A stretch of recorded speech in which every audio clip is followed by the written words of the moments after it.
이스라엘에 살고 있는 유대인들에게 1년 중 가장 경건한 때가 있는데 언제일까요? 가장 경건한 때가 있다고 한다면 바로 지금 요맘때쯤입니다. 지금 요맘때 이스라엘에서는 가장 경건한 시간을 보내고 있는 때입니다. 오늘이 9월 24일인데요. 약 일주일 전인 9월 15일이 유대력으로는 7월 1일인데요. 유대력으로 7월 1일이라 하면 이스라엘 사람들에게는 새해입니다.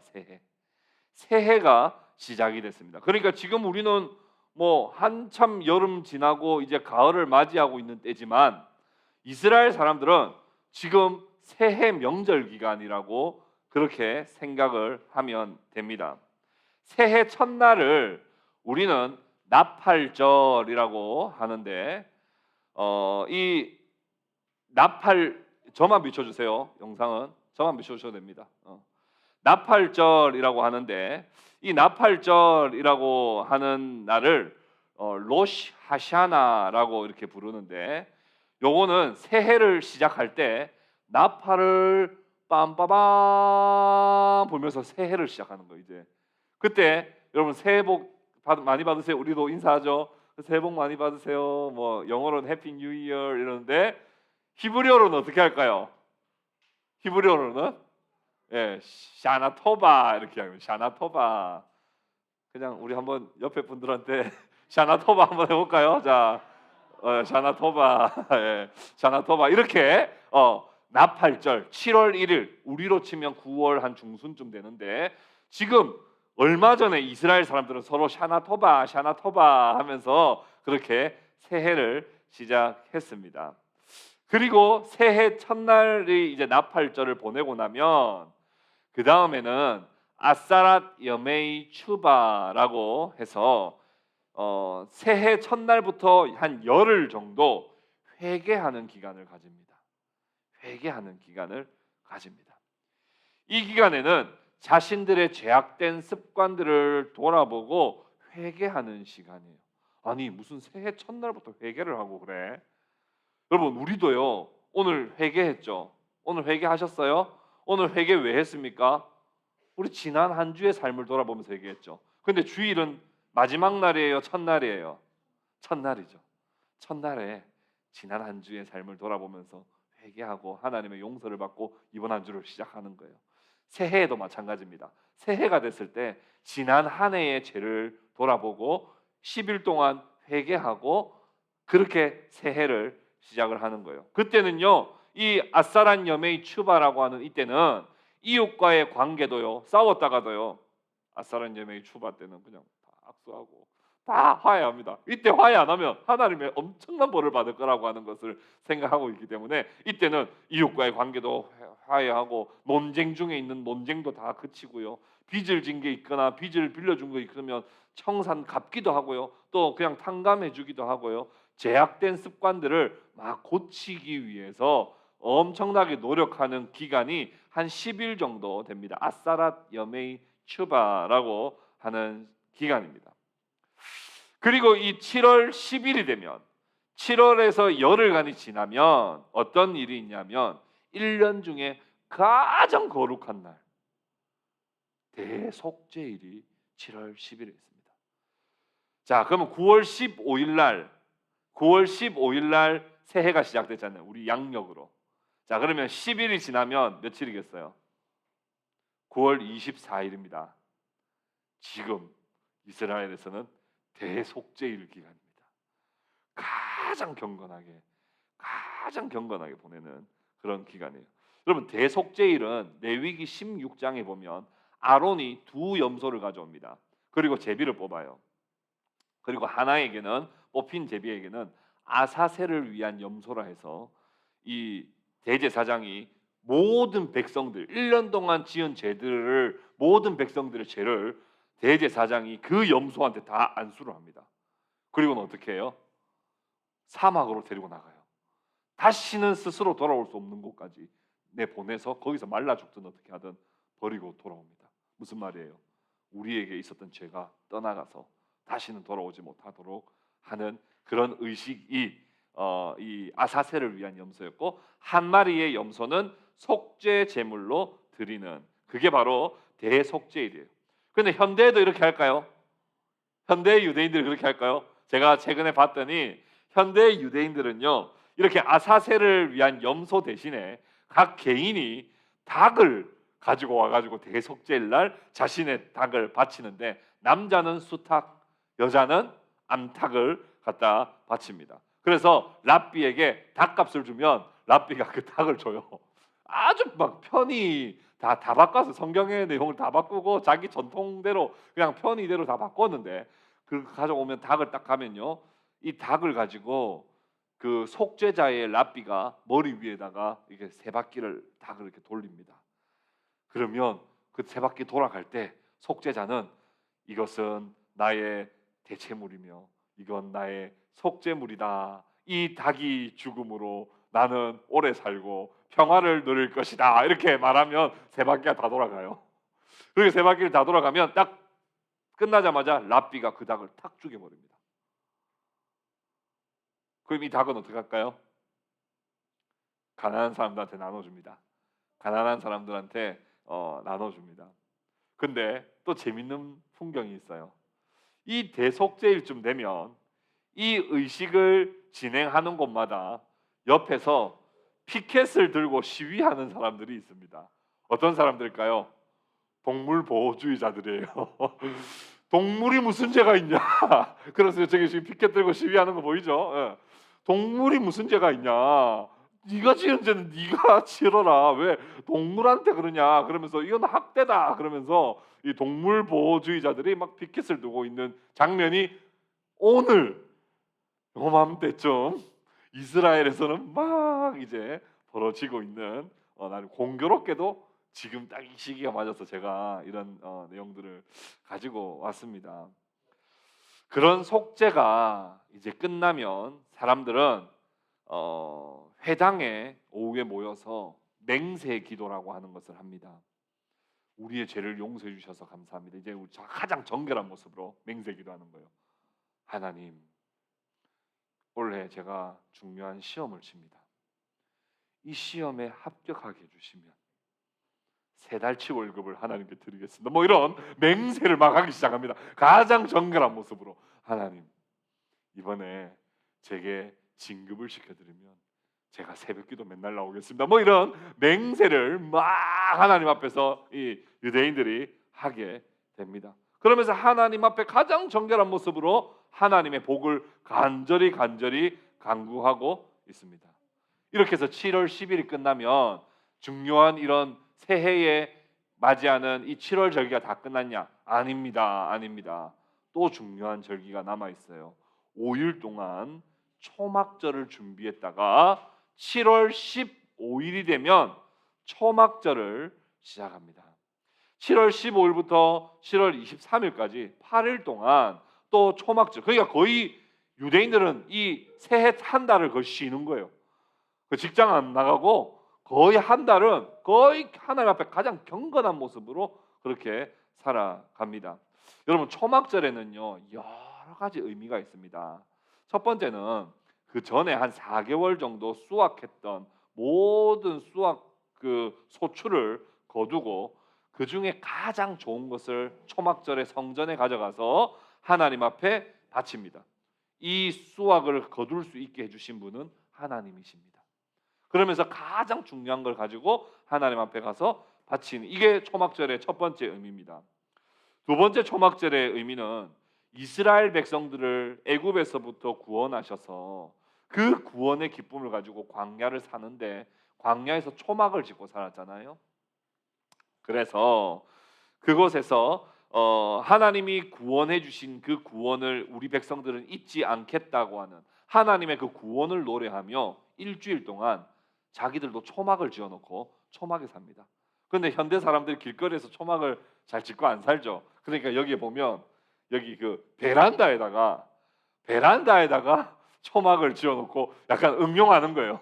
그래서 자기들 베란다에서 초막 지어놓고 베란다에서 자면서 하나님이 그래 우리를 구원해 주셨지, 그렇게 이스라엘 우리 선조들이 광야에서 이렇게 생활했지 하면서 그렇게 사는 거예요. 또 세 번째는요, 그 초막절에, 그 초막절은 건기가 끝나고 이제 다시 우기가 시작되는 시기예요. 올해 비가 많이 와야 될까요, 안 와야 될까요? 아유, 사막에는 비 오는 게 얼마, 그게 생명인데요, 곧. 그러니까 실로암 연못에 가서 제사장들이 금그릇으로 물을 떠다가 올라가서 제단 위에 물을 부으면 제단의 물이 수로를 통해서 물줄기로 쭈르르르 하는 거를 끊이지 않게 계속 제사장들이 퍼다 나가서 그 물줄기가 쭈룩쭈룩쭈룩쭈룩 흐르는 걸 통해서 하나님, 올 한 해도 하나님 우리에게 풍부한 물을 주십시오 라고 그렇게 하는 의식이 이 초막절에 계속 진행이 됩니다. 그리고 초막절 마지막 날 되면 이때는 이 모든 경건의 하이라이트입니다. 초막절 마지막 날에는 이 사람들이 예루살렘 성전으로 다 모여서 예레미야 레위기에서 말한 대로 버들나무 가지를 흔들고 잡고 하나님의 구원을 믿습니다, 하나님이 우리에게 복 주실 줄로 믿습니다 하면서 호산나 라빠 이렇게 외칩니다. 이제 우리에게 큰 구원을 베푸소서. 여러분 따라해 볼까요? 호산나 라빠, 호산나 라빠, 호산나 라빠 하면서 하나님의 그 구원과 은혜와 복, 또 수확, 또 우리에게 끊이지 않는 물, 우리에게 구원, 그 구원을 달라고 하나님 앞에 그렇게 간절히 기도하는 모습이 나옵니다. 이건 실로암에서 이제 물을 떠다가 나르는 그림이고요. 제가 너무 그거 하니까 영상 하나 보여드리겠습니다. 영상. 이거 지금 이스라엘 예루살렘 뉴스입니다.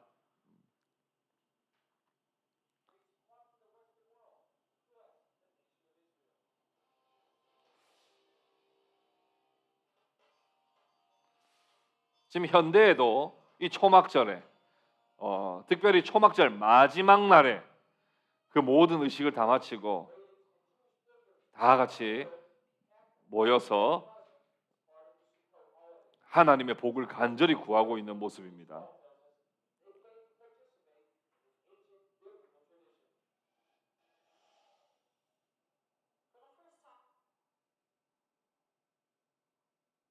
괜찮습니다.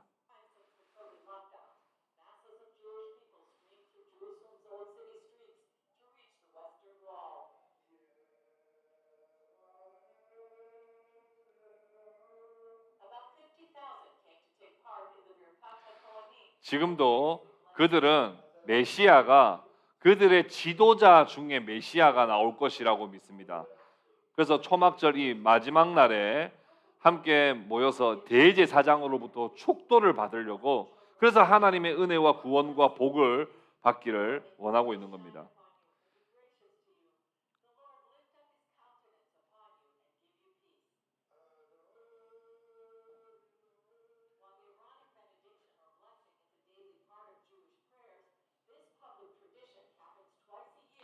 정말 이 버들나무 가지들 보이죠?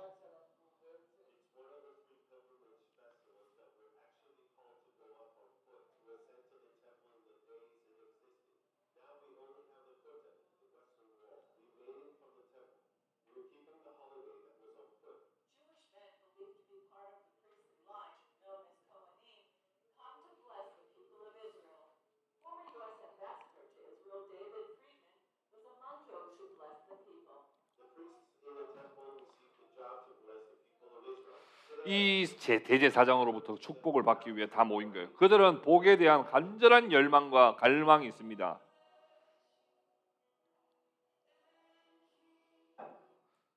민수기 6장 24절 이하에 있는 제사장의 축도에 대한 말씀을 가지고 또 현대에도 이런 찬양들을 부르고 하면서 그 하나님의 그 제사장을 통해서 주시는 그 복을 계속 받기를 갈망하는 그런 모습들이 나타나죠. 레위기 23장에 보면 이 아름다운 나무 열매 종려나무 가지 잎사귀 신의 버들나무를 가지고 와서 하나님께 기도하라, 그것을 하나님 기뻐하신다라는 말씀을 가지고 초막절 마지막 날 되면 이렇게 버드나무 가지를 들고 와서 흔들면서 하나님의 구원과 축복을 위해서 그렇게 기도를 합니다. 예루살렘에서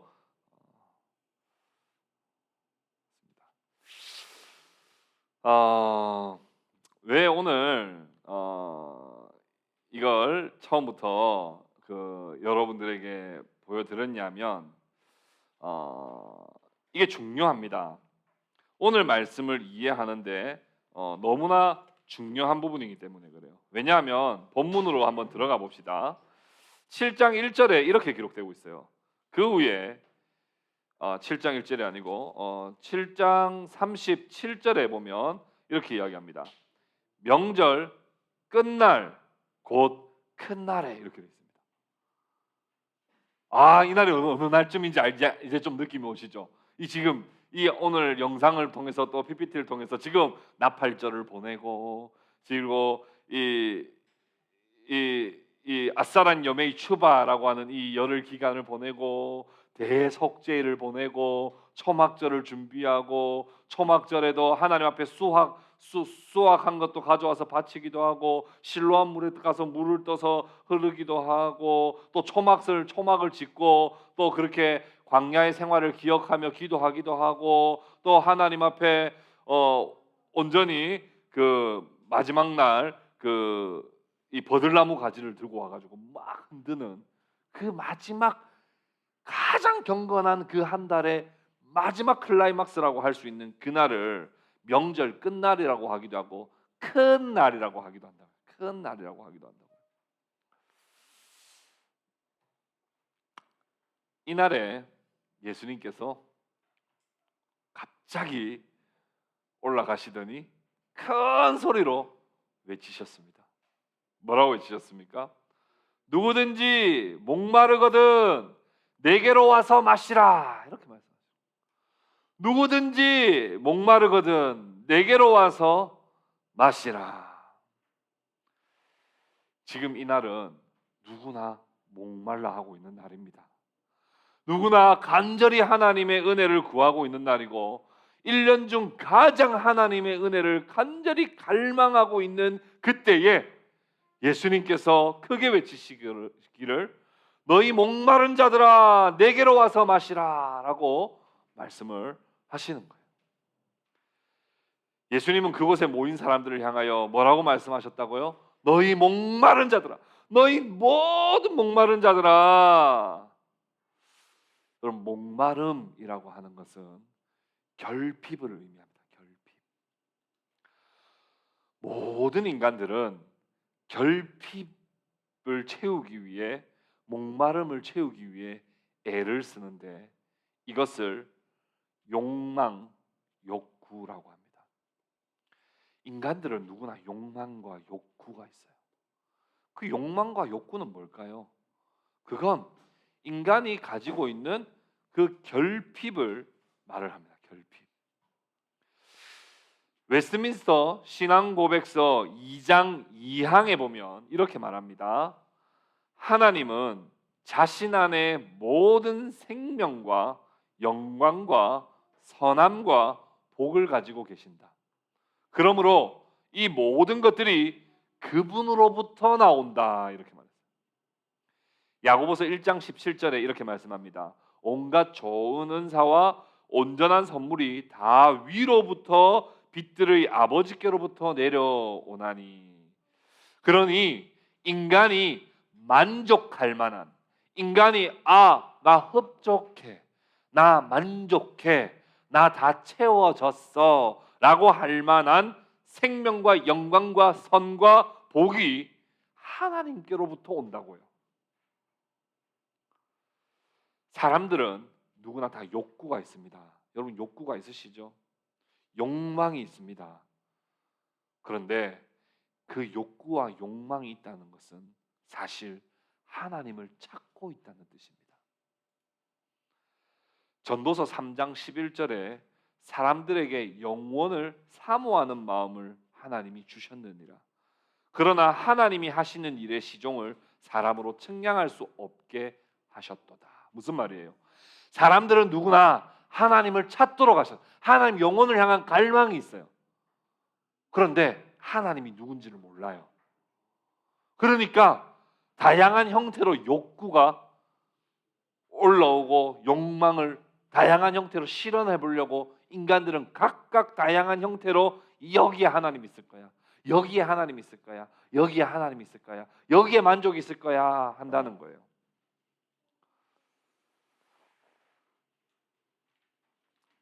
19세기 영국 작가 G.K. 체스터튼은 이렇게 말했습니다. 창녀촌의 문을 두드리는 사람은 예외 없이 하나님을 찾고 있는 것이다. 다시요. 창녀촌의 문을 두드리는 사람은 예외 없이 하나님을 찾고 있는 것이다.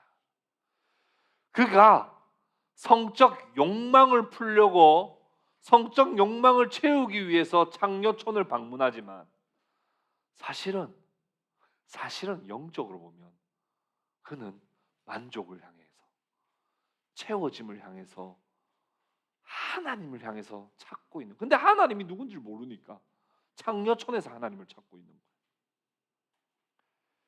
욕망을 풀지 못해 생기는 그 허전함, 내면의 배고픔, 허무함, 이런 것들은 모두가 하나님을 찾고 있지만 하나님이 보이지 않고 하나님이 누군지를 잘 몰라서 생겨나는 인간의 경험하는 결핍이며 상실입니다. 돈과 권력과 섹스, 그 모든 것들을 인간들은 욕망하지만 그 정상에 가보면 내가 그토록 찾던 것은 없습니다. 돈과 권력과 섹스를 다 가져봐서 그 끝에 가보면 내가 만족이 있겠지, 내게 참 행복이 있겠지 하고 그 끝을 향해 끝까지 달려가봐도 내가 찾던 것은 없는 거예요. 잠깐 이게 행복이라고 믿을 뿐이에요. 이건 행복감이라고 합니다. 그걸 쾌락이라고 합니다. 그것들에 내성이 생기게 되면 하나님이 아닌 다른 것에 쾌락과 다른 것에 행복감을 느끼는 것이 내성이 생기게 되면 더 원하게 돼요. 그것으로 더 충족이 안 되니까 더 원해요. 또 더 원해요. 아, 이거 가지고 예전에 좀 행복감을 느꼈는데 왜 이제는 또 안 느껴지지? 더 많이 가지면 되겠지. 더 많이 하면 되겠지. 더 많이 누리면 되겠지 하고 계속 더 많이 누리게, 이걸 중독이라고 하죠. 이런 욕망으로 거짓된 것으로부터 채우려 하면 할수록 허망함과 허무함이 증폭되어 더 목마르고 갈증을 느낄 뿐입니다. 그래서 솔로몬이 했던 말씀이 기억이 나는 거예요. 헛되고 헛되니 모든 것이 다 헛되도다. 이스라엘 백성들은 초막절에 하나님 앞에 간절한 마음으로 왔습니다. 농사도 잘 됐으면 좋겠고 마실 물도 좀 풍족했으면 좋겠고, 그 당시 예수님 당시라고 하면 로마의 압제를 받고 있었을 때니까 또 애굽에서 우리를 건져주셨던 것처럼 로마로부터 우리를 건져주십시오 하는 그런 구원에 대한 갈망, 그런 갈망으로 이들은 지금 초막절에 와서 마지막 끝날 큰 날 버들나무 가지를 흔들며 하나님의 복을 간절히 구하고 있을 그때에 예수님이 성전에 올라가셔서 크게 외치셨다는 거예요. 누구든지 목마르거든 내게로 와서 마시라. 어떤 특정 사람을 지목하지 않으셨어요. 왜요? 누구나 목마르고 있거든요. 누구나 욕망이 있거든요. 누구나 욕구가 있고 누구나 허무하고 누구나 허망하거든요. 그러니 누구든지 누구라도 내게로 오면 나는 생명과 영광과 선과 복의 원천이기에 내게로 오면, 나를 마시면 너희들에게는 만족함과 참된 행복을 느낄 수 있다. 그렇게 선포하셨던 것입니다. 두 번째 38절로 넘어갑시다. 38절에 나를 믿는 자는 성령의 이름과 같이 그 배에서 생수의 강이 흘러 나오리라 이어서 말씀을 하셨습니다. 예수를 믿는 자에게 무엇을 어떻게 주시겠다고요? 성경의 이름과 같이 그 배에서 생수의 강이 흘러나오리라. 그렇게 말했습니다. 성경의 이름과 같이라고 말했어요. 아니 그러면 성경에 이것과 관련된 말씀이 있어야 될 거 아닙니까? 그렇죠?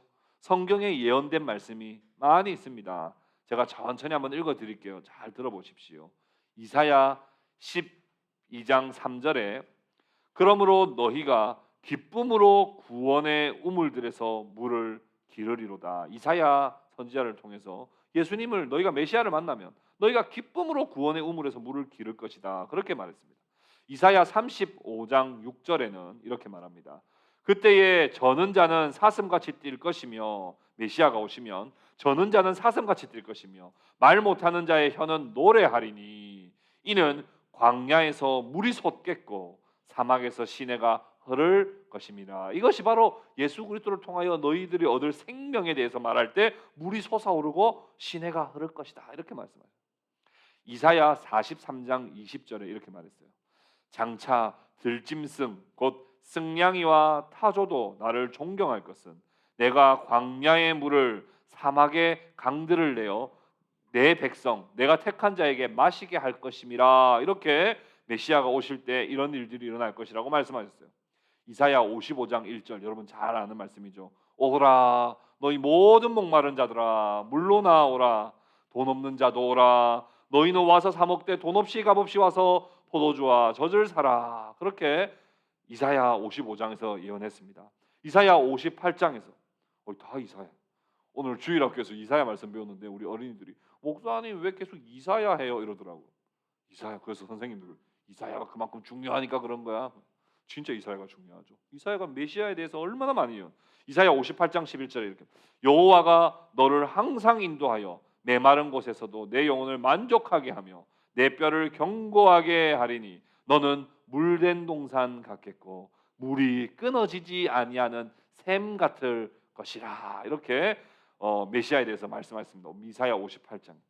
에스겔도 예언했습니다. 에스겔 47장 1절에 그가 나를 데리고 성전 문에 이르니 성전에 가니 성전의 앞면이 동쪽을 향하였는데 그 문지방 밑에서 성전에서부터 문지방 밑에서부터 물이 나와 동쪽으로 흐르다가 성전 오른쪽 제단 남쪽으로 흘러내리더라. 성전에서부터 물이 흘러내리는 환상을 에스겔이 보게 됩니다. 12절에 이렇게 말씀합니다. 강 좌우 물이 막 흘러내리는 그 강 좌우에는 각종 먹을 과실이 자라서 그 잎이 시들지 아니하며 열매가 끊이지 아니하고 달마다 새 열매를 맺으리니 그 물이 성소를 통하여 나옴이라. 그 열매는 먹을 만하고 그 잎사귀는 약재료가 되니라. 에스겔 47장에서는 성전에서부터 물이 흘러나와 좌우에 있는 각종 나무들이 열매를 맺고 그래서 생명이 소생하는 것에 대한 환상을 보여요. 이게 메시아에 대한 예언이었습니다. 그런데 이 말씀이 그대로 비슷한 말씀이 요한 계시록 제일 마지막 장에 나오는데 요한 계시록에 보면 물이 생명의 물이 막 흐르고요. 그 물 주변에 생명나무가 생명을 얻게 하는 그 우리 에덴 동산에서 아담이 먹고 살았던 생명나무가 계시록에 가면 너희들도 이제는 그 물을 먹고 생명나무를 먹으며 살 것이다라고 하는 영생에 대한 말씀을 요한계시록 마지막 장에 이야기합니다. 그런데 에스겔과 요한계시록에 있는 그림이 딱 다른 게 하나 있어요. 다 똑같은데 물이 흐르고 그 옆에 나무들이 다 생명나무를 얻고 하는 그건 다 똑같은데 딱 다른 게 하나 있어요. 뭘까요? 요한계시록에는 성전이 안 나옵니다. 성전으로부터 물이 흐르는 게 아니고 하나님의 보좌와 어린 양에게서부터 물이 흘러나오는 그림이 요한계시록에 나옵니다. 이 말은 뭐예요? 예수 그리스도께서 우리의 생수의 강이 되신다는 거예요. 예수 그리스도께서 우리의 생수의 강이 되신다. 성경에 수도 없이 등장하는 샘물이 솟아나는 이야기, 물이 넘쳐 흘러나는 이야기, 시냇가에 심은 나무 이야기, 물된 동산 이야기, 그 물을 마시고 해갈과 만족을 얻는 그 수많은 성경에 나오는 예언은 곧 어린 양이신 우리의 구주이신 예수 그리스도를 가리키는 것이었습니다. 그래서 예수님께서 나를 믿는 자는 성경의 이름과 같이 그 배에서 생수의 강이 흘러나오리라 이렇게 말씀을 하신 거예요. 여기서 배는 어떤 배예요? 교통수단, 해상교통수단 배입니까? 아니면 과일 배입니까? 아니죠. 우리 신체 부위 중에 이 배입니다.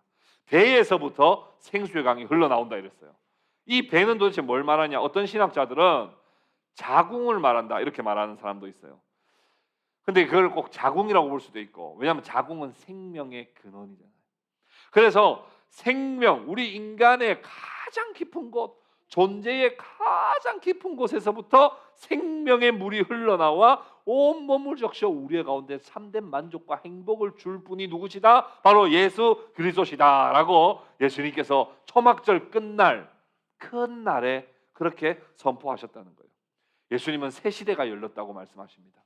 너희들이 지금까지 실로암에 물을 맨날 떠가지고 물을 기르는 그거 뭘 상징하는 거였던 건지 알아? 그건 그림자야.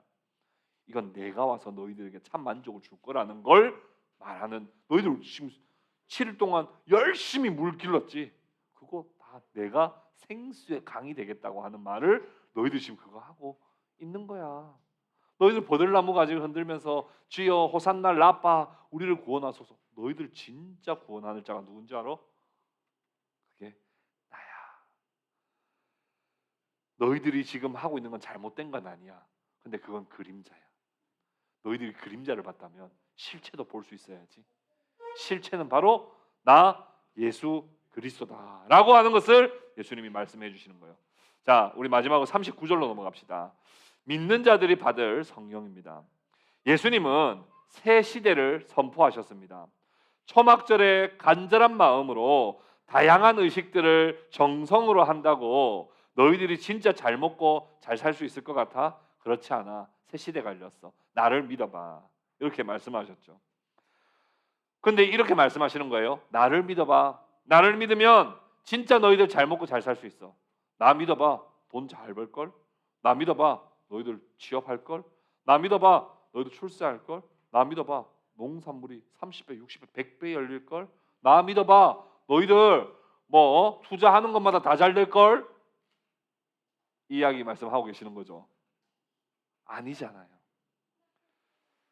예수님 지금 뭘 말씀하고 계시는 겁니까? 너희들이 그토록 간절히 원했던 하나님의 복, 나팔절을 나팔을 불며 시작했던 대속죄일에 하나님 앞에 제물을 드려 속죄하며 하나님 앞에 맹세하며 복을 구했던 그 복, 초막절에 하나님 로마의 압제로부터 우리를 건져 주십시오 구원하며 하나님 앞에 구원의 노래를 불렀던 그 모든 구원과 풍요와 안전과 배부름, 이건 내가 너희들에게 실제적으로 너희들 농사 잘 되게 해주고 실제적으로 너희들이 물 많이 먹게 해주겠다라고 하는 것이 아니라 그거 이면에 있는 진짜 본질적인 복을 주겠다고 하는 그런 말씀이에요. 그래서 절기와 의식은 그림자야. 지난 3000년 동안 너희들이 찾고 찾았던 물은 사실은 나야. 너희들이 3000년 동안 그렇게 초막절을 지키며 물을 찾았던 그 물은 바로 나야. 너희가 찾았던 그 복은 나야. 너희들이 정말 찾았던 그 행복은 사실은 나야. 너희가 채워졌니? 농사 많이 지어서 수확 많다고 해서 너희들 공허함 없었니? 아니야. 그거 아무리 많아도 공허함 생겨. 돈 1000만 원 벌면 행복할 것 같았지. 근데 돈 1000만 원 벌면 돈 1억이 없어서 슬퍼. 돈 1억이 있으면 행복할 것 같았지. 돈 1억이 있으면 집이 없어서 슬퍼. 집이 있으면 행복할 것 같았지. 집이 있으면 뭐해? 몸이 아픈데. 행복할 것 같았던 그 모든 조건들을 인간의 욕구와 욕망으로 다 채워가도 인간은 늘 공허한.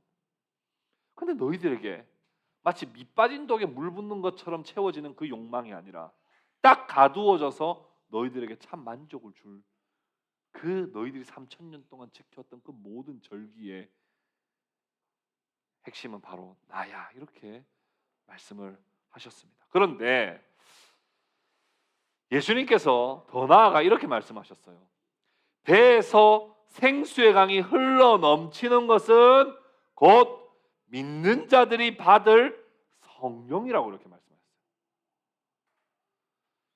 너희들이 생수의 강이 배에서 흘러 넘치는 그것이 사실 가리키는 건 뭐냐면 바로 성령을 가리키는 거예요.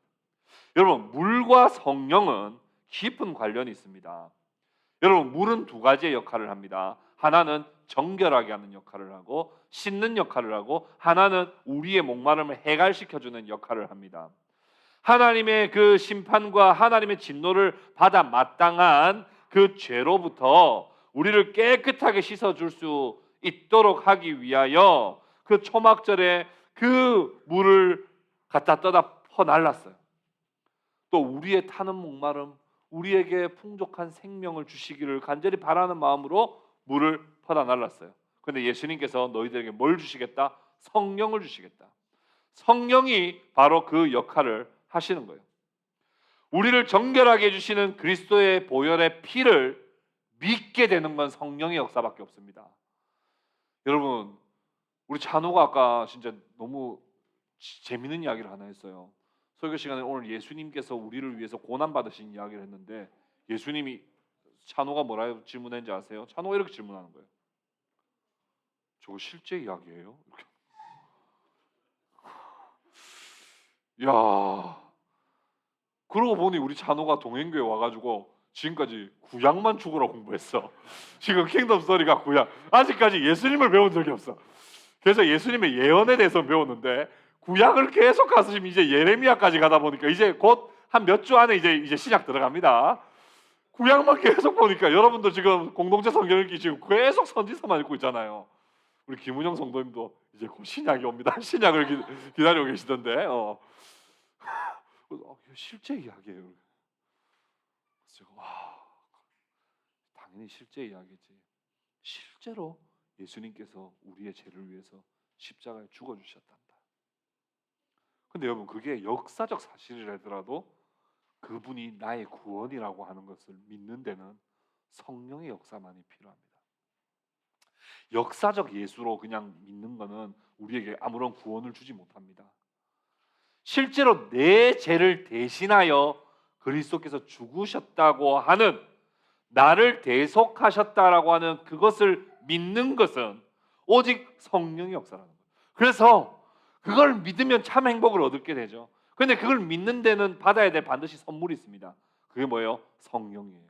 그래서 예수님께서 생수의 강이, 배에서 생수의 강이 흘러 넘치겠다 했던 것은 곧 성령을 가리키는 것이다, 이렇게 말씀합니다. 성령을 통해서 우리는 은사를 받게 되고, 성령을 통해 은혜를 받게 되고, 성령을 통해 우리는 깨달음을 얻게 되고, 성령을 통해 우리는 매일매일 열매 맺는 삶을 살게 됩니다. 성령을 통해 우리는 영적인 눈이 떠지게 되고, 성령을 통해서 우리는 하나님의 뜻을 깨닫게 되며, 성령을 통해 우리는 거듭나는 은혜를 경험하게 돼요. 성령을 우리는 불, 기적 이런 것으로 오해하는 것은 성령을 우리는 오히려 왜곡하는 것입니다. 성령은 우리로 하여금 믿을 수 없는 예수 그리스도께서 날 위하여 대속하셨다는 그 은혜를 믿고 받아들이도록 하는 데는 오직 성령의 역사만이 가능하다는 거예요. 그래서 예수 그리스도를 믿는 자는 성령을 주실 것이다, 이렇게 말했고, 그런데 여러분, 또 사실은 생각해 보면 성령이 없이는 예수를 믿을 수가 없어요. 그래서 예수를 믿는 것과 성령을 받는 것은 같이 가는 거예요. 예수를 믿는 것과 성령을 받는 건 같이 가는 거예요. 예수를 믿으면 성령을 받죠.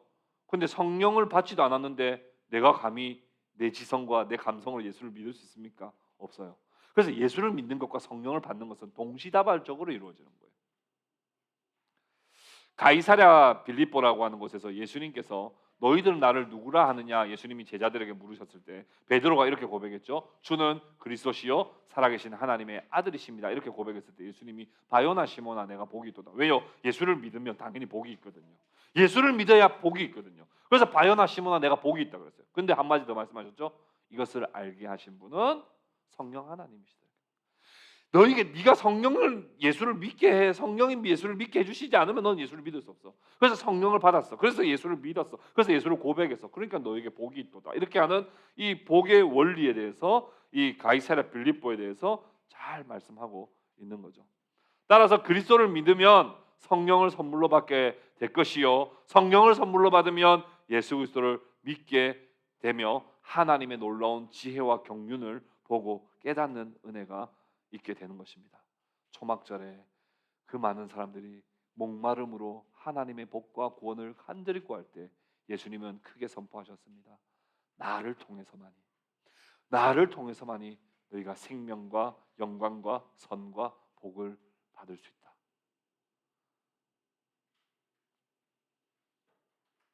말씀을 맺겠습니다. 여러분, 물속에 사는 거머리 아세요? 거머리는 물에 살면서 동물의 피를 빨아먹으면서 사는 존재입니다. 피를 빨아먹기 시작하면 자신의 몸집의 3배가 될 정도로 몸이 퉁퉁 부어오를 때까지 끝까지 피를 빨아먹어요. 그래서 아무리 떼어내려고 해도 거머리같이 붙었다 할 때 거머리가 안 떼어질 정도로 몸이 3배가 될 정도로 피를 계속 빨아먹습니다. 계속 빨아먹어요. 거머리가 여러분 성경에 등장합니다. 잠언 30장 15절에 이 거머리가 등장하는데요. 잠언의 지혜서에서 이렇게 말을 합니다. 거머리에게는 2딸이 있어 다오가 뭐예요? 영어 성경 보니까 기브예요. 다오 하느니라. 족한 줄을 알지 못하여 족하다 하지 아니하는 것 서넛이 있나니. 거머리가 요 정도 피 빨아먹었으면 됐다 하고 떨어지는 게 아니고 자기 몸집에 3배가 될 정도로 몸이 터질 정도로 끝까지 피를 빨아먹는 이 거머리를 빗대어 잠언서는 뭐라고 하냐면 인간의 욕망이 이와 같다고 이야기합니다. 만족함이 없이, 인간의 욕구는 만족함이 없이 계속 욕구에 충실하다 보니까 중독에 빠지게 되고 중독될수록 그 끝은 허무함과 공허함밖에 없다는 거예요. 여러분, 인간에게 참 만족과 참된 생명과 참된 영광스러움과 은혜와 복을 주실 수 있는 분은 우리 주 예수 그리스도밖에 없다는 것을 여러분 믿으시기를 바랍니다. 하나님 이외에 찾는 그 모든 욕망과 욕구의 끝은 하나님 주시는 것에 반대입니다. 생명의 반대는 뭐죠? 죽음입니다. 끝은 죽음이에요. 욕구의 끝은 죽음밖에 없어요. 영광의 반대는 뭡니까?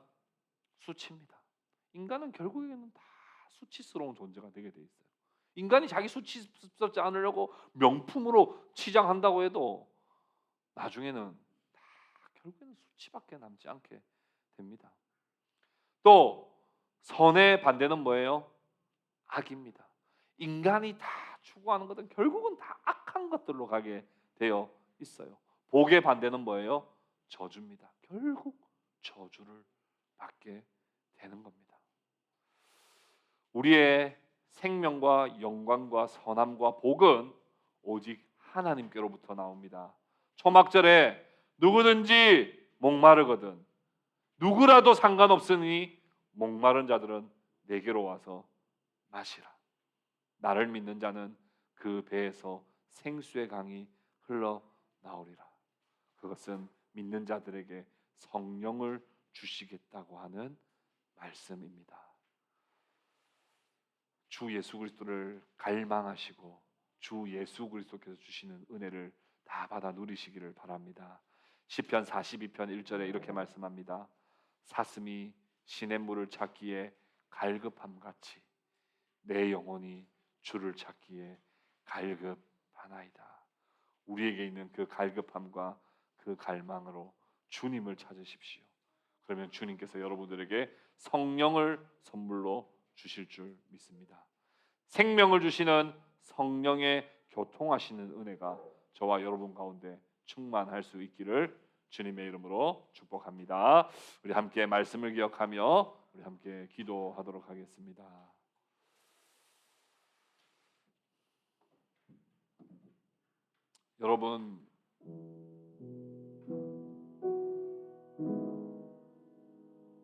여러분들 안에 있는 욕구와 욕망은 하나님께서 인간 안에 심어 놓으신